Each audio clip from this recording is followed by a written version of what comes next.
وامحي فنان وامحي معناه لو أقون جري الشيخ صالح السحيمي وحويري لقد أهان وحاء مناسبة إن لغو معنى دمير ولا ودمير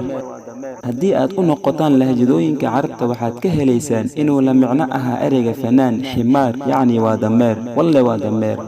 ficilka ay ku magacaawayaan fanaan iyo fanaanad jilaa iyo jilaayad wallaahi dameerka baa ka wanaagsan oo ka khayr badan dameerka ayaa ka wanaagsan maxaa yeelay dameerku waynu raranaa oo danaheen aynu ku fushanaa oo waynu ka faa'iidaysanaa alle baa inoo saqaray wuxuu yidhi subxaanah alle wuxuu idin abuuray fardaha baqlaha iyo dameeruhuba si aad u fuushaan iyo qurux laakiin midkan isku magacaabay fanaan lama rarto lagamana faa'iidaysto danna laguma gaaro wax kale mooyaane waxa ay dulsaar ku yihiin mujtamaca ama bulshada muslimiinta ah war hooy inta ay goorigoortahay ka faa'iidaysan noloshan fanaanow oo u toobadkeen allah jalla jalaaluhu